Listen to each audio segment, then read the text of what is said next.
Hey, welcome to Street Level Spirituality. This is Hangin with. What I'm going to do is first do a little bit of an astrology overview, just to see what's going on for the holiday, for December primarily. And then we'll go into tarot readings for your personal sign right after that. How are you guys doing? I'm doing pretty good. Just been chilling and thought I'd make some videos for the holiday. So in the spirit of the holidays, we're going to pull an Edgar Cayce card for the overall reading. I did the first 4 videos, Aries, Gemini, Aries, Taurus, Gemini, and Cancer. And then I've been kind of working on my camera setup a little bit, and I rearranged it. So I'm going to go ahead and redo the beginning for the rest of the videos. But anyway, it's the same card that I pulled for them. What do you think about this lighting setup? I think it's better. I had the light glare in my eyes before, and now I redid it. I think it's more moody. Anyway, so our Edgar Cayce card, if you don't know who Edgar Cayce is, he was he's called the Sleeping Prophet, one of the greatest psychics of our modern time. Really interesting fellow. His material is very similar to Kevin Ryerson, who I have Kevin Ryerson's book. I read it on my channel if you want to check that out sometime.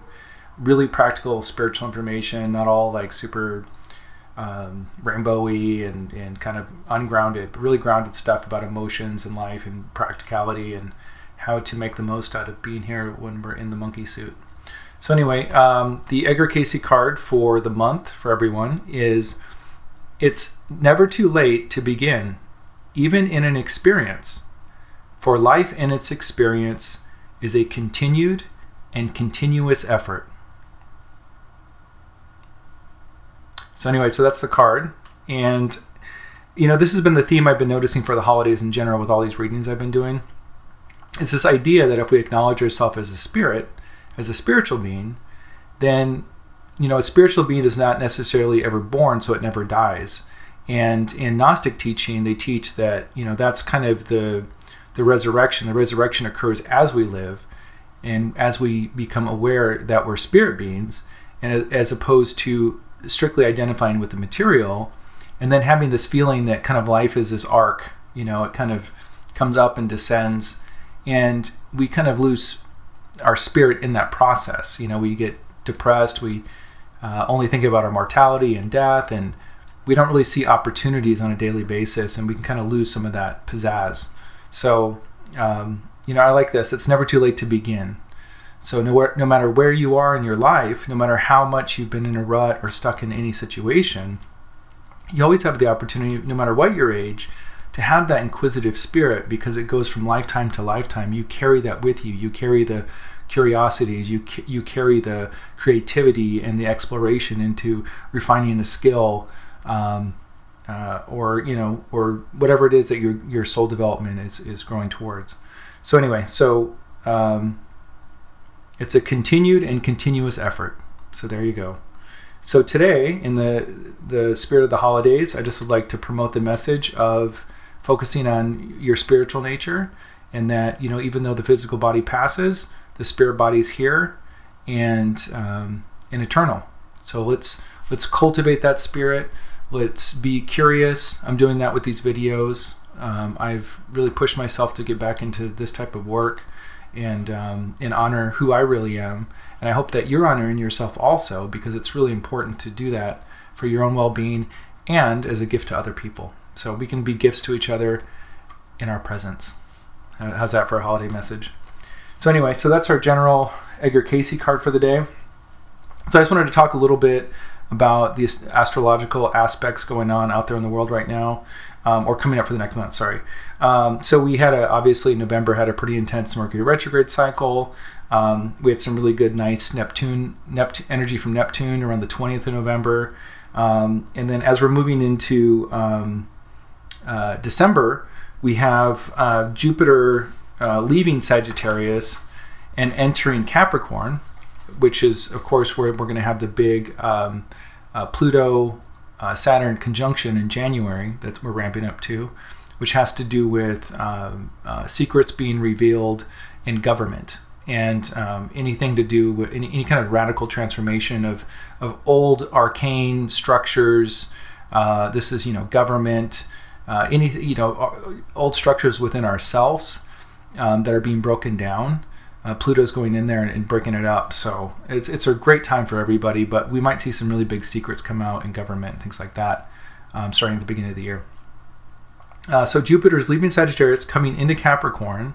Now, Sagittarius is Jupiter's native home, so it's very much at place there. Not so much in place in Capricorn, but it's going to help this transformation that Saturn and Pluto are going through in Capricorn, because Jupiter is expansion and opportunity, and it can just bring a general sense of goodness around the situation. So that's really nice. It's nice to have that there. And then Jupiter takes about 12 months to transit a sign. So basically it's going to be transiting Capricorn. So if you have Capricorn aspects or are a Capricorn sun, moon, or rising sign, or even other aspects, but primarily those, you're going to notice expanded opportunity in those areas in your chart for the next 12 months. And then let's see. So those are changes in establishment, and Jupiter is going to help smooth that out.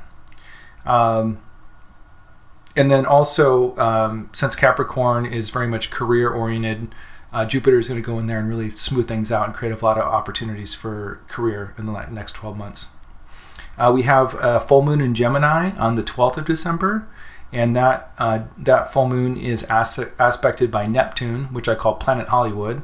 And I call it Planet Hollywood because Neptune is that imaginative mind that somebody might use to write a script. It can also be kind of a fantasy world, so you just want to be careful of any kind of deception. That's the shadow side of it, is people can kind of tell stories and kind of make things up, and they're not quite accurate. But on the positive side, this full moon in Gemini is also aspected with Jupiter. Jupiter's coming in and placing itself right between Saturn and Pluto during this full moon.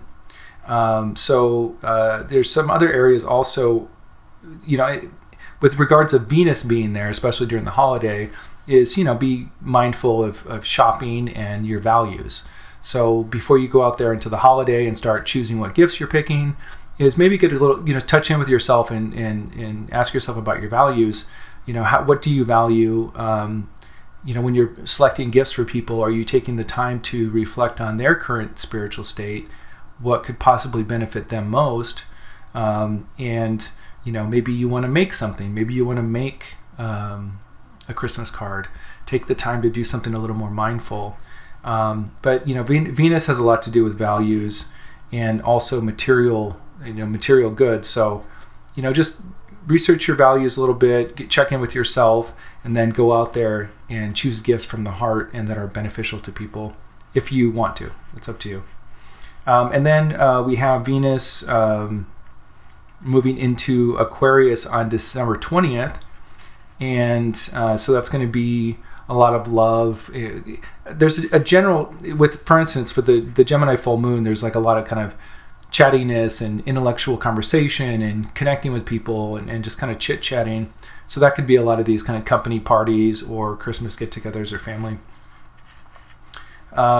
Venus going to Aquarius December 20th. Aquarius is more of that group energy, that group mind. So a lot of love in the kind of the group area around other people and all that stuff. So everything's looking pretty good. I think there's a lot of really positive planets coming in between Thanksgiving and Christmas and the holiday this year. And then we have eclipses in December also. So it's the eclipses are doorways, or they're doorways in and doorways out. They're endings and beginnings. Everything looks pretty smooth, but we are ramping up again to that Pluto-Saturn conjunction in January. So just keep that in mind. It can be kind of like on a personal level, it can be kind of a breakdown of the things that have worked for us for a really long time, kind of those deep-rooted systems in ourself. And Pluto's coming in and saying, no, that's not appropriate anymore. It doesn't work anymore. Let's break this system down. Let's take the time to reevaluate it and restructure it.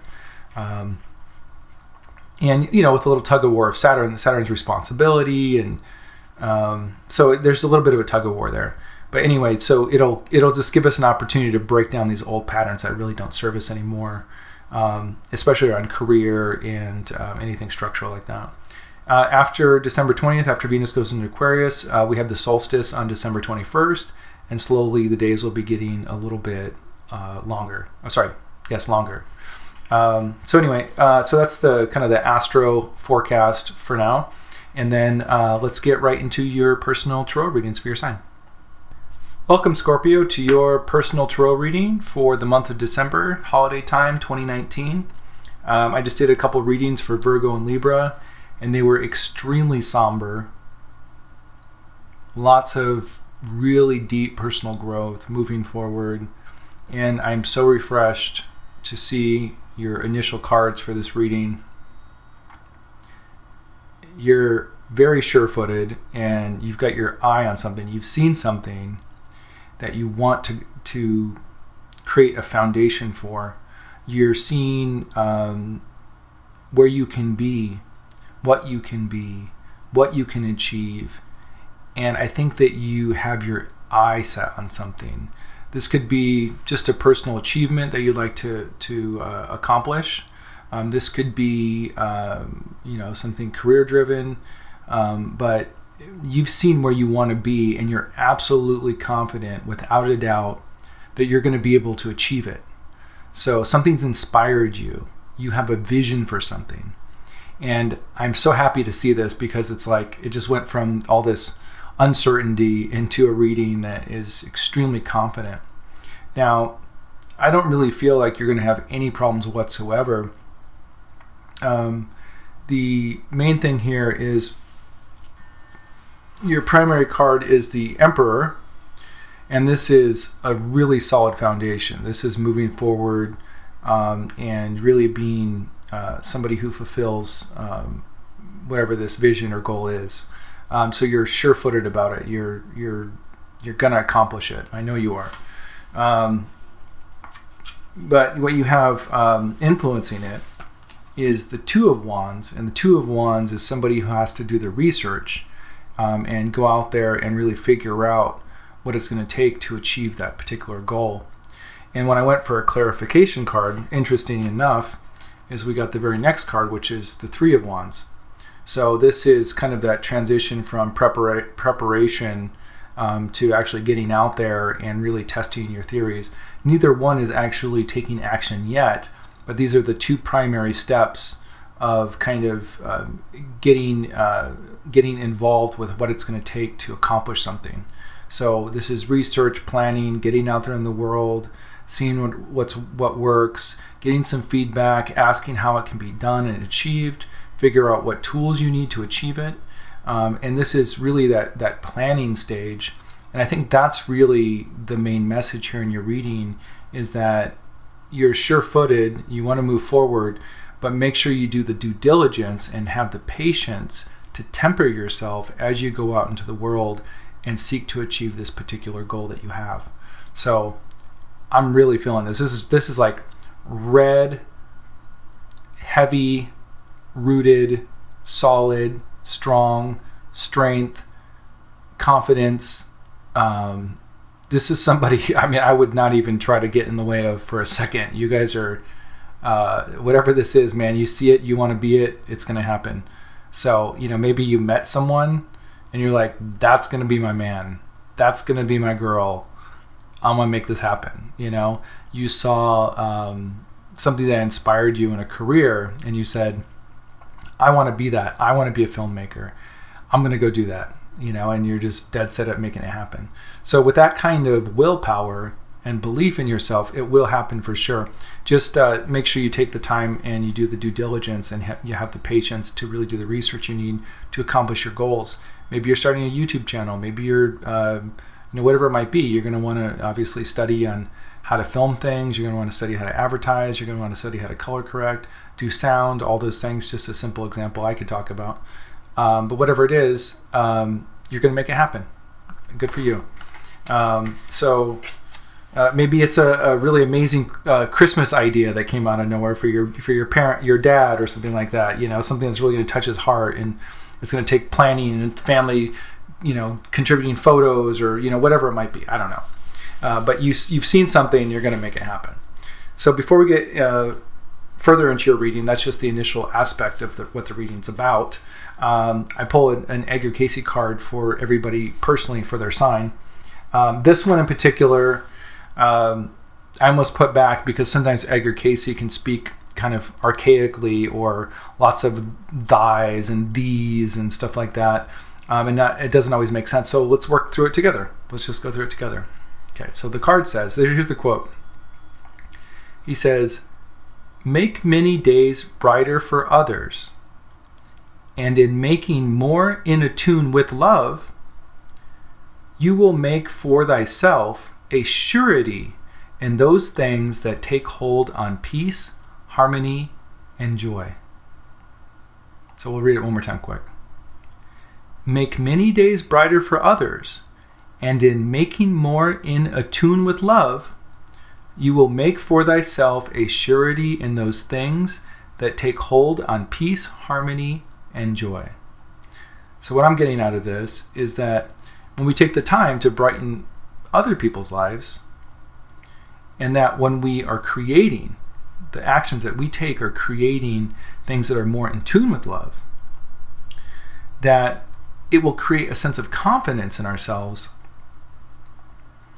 that will truly bring that sense of harmony and peace that we're looking for inside. That's what I'm getting out of it. So, maybe when you're on the warpath here to create this vision that you have, maybe tune it in to see how it can bring gifts to other people in the process, and that'll bring more confidence and peace and serenity in your life. So anyway, that's your message. It's your holiday message. So now that we did that, let's get back to the reading here. You are the Emperor. Scorpio is the Emperor. All right, Emperor, who's planning? Let's see what's happened in the recent past. Okay, you're moving out of illusion, which is nice. Yeah, you just got really clear about something. Let's look in your spiritual realms, your divine realms, angelic teachers, guidance from the higher realms. We got the subconscious realms, which is the muscular structure, the subconscious, things that you're not fully aware of but might be influencing your behavior. We have the immediate future. We have your attitude regarding the situation. We have the environment around you. We have your greatest hopes and greatest fears. And we have the conclusion of this reading. I'm going to just grab this note real quick on my computer. And let's see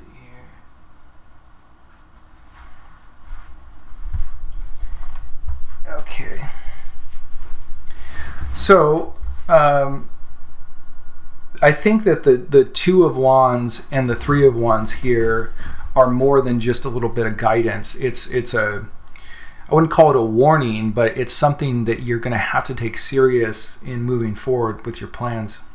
So sometimes we can get really inspired by something, and kind of like an Aries, which is represented by the card the Fool, the beginning of the Tarot, the beginning of the astrology, is that we get a lot of fire and we want to charge forward. Now when we charge forward, we can sometimes miss the important things on the way. So we may expend all this energy in a process of trying to achieve something, but then when we arrive there, if we skip over and cut corners, then everything falls apart. And then it's just wasted energy. And sometimes if you just invest another 10 to 15% of work into doing the research and preparing, then you can avoid that and your energy can be maximized. So I think that's really why I'm getting the Two and the Three of Wands. It's like, no, really, take this preparation very seriously. And another reason I say this is the outcome card is the Fool upside down in reverse. So that can represent a little bit of risk-taking, not being a little too self-confident in the process, and like I said, just making mistakes along the way that can end up costing you your vision. So we want to avoid that. In the recent past, we have the Seven of Cups in reverse, so that's really good. That means that you're coming out of this kind of delusionary state or illusionary state or kind of wishful thinking state, which I think is really good at supporting the possibility of you being able to accomplish your goals here. In the spiritual realms, you have the Queen of Wands. This is a feminine energy that really wants you to create this foundation. So you're getting some guidance from the feminine side of life to support this new growth in your life. In the subconscious realms, you have the High Priestess, and the High Priestess in reverse is going to indicate subconsciously a little bit of a blockage in intuition.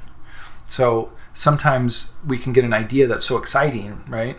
But if we're not following our gut instinct, our intuition, and listening to our body, listening to what our body's saying as we're going through a process, we can lose a little bit of track.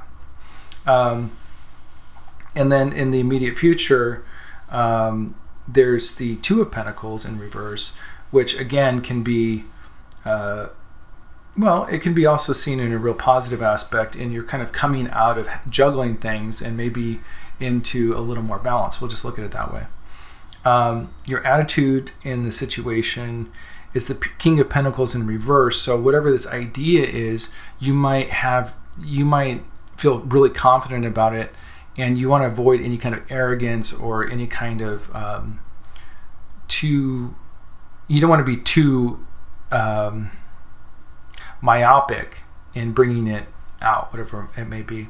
Your immediate environment is a slowdown of growth, and things slowing down a little bit, which is nice. That will give you time to really research and do the due diligence to move forward.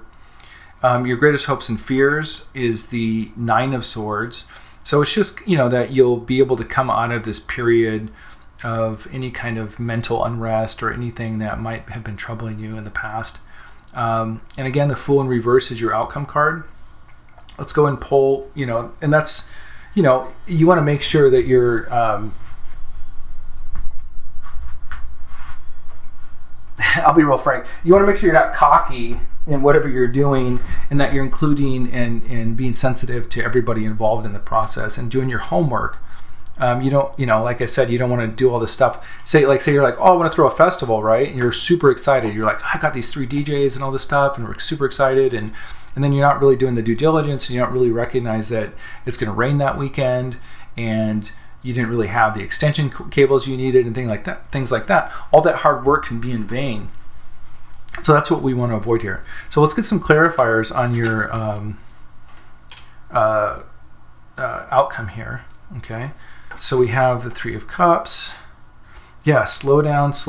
I just got it again. Eight of Wands again.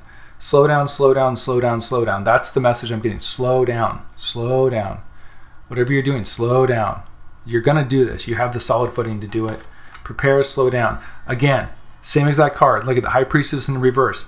Listen to your intuition, slow down. Listen to your intuition, slow down. Listen to your intuition, slow down. So I'm just going to leave it at that, because I can't believe how we just got the same exact cards from a completely other deck just immediately like that. So the message is super clear. You have everything you need. You're getting clear. You're coming out of illusion. Slow down and listen to your intuition as you're moving forward, and that can be really hard to do. I do this all the time. I do brand development and graphic design as my professional career, and I always want to complete something right away, or like these readings, I still have another 4 to do, and I would just want to get them all done, but I have to slow down to do everything right and do everything correctly. And I want to rush through things. The whole point is that I'm here and I'm present with you guys, and I'm giving you the best of my heart, the best of my spirit in what I'm doing. And if I'm rushing through something, I'm not present. I'm not able to really bring the quality and really make the most of the energy that I'm putting out, all the time and effort I'm putting out here to do this. So what would be the point of me rushing through this? it just makes all the effort kind of pointless and useless, and then you're just back at square one, but you're just a little more tired than you were before. So listen to your intuition, slow down, do your homework, do your preparation, your planning, whatever this is that you want to create. Just take that message really strongly. It's coming really strongly through your readings. So, but you are the emperor. You are sure-footed. You have the strength to do it. And congratulations, you've got a passion project. You have a goal in mind, and really work for it. You're going to be able to accomplish it. So Scorpio, this is your holiday message. Sending a lot of love. I hope you guys have a great holiday, and I'll see you in 2020.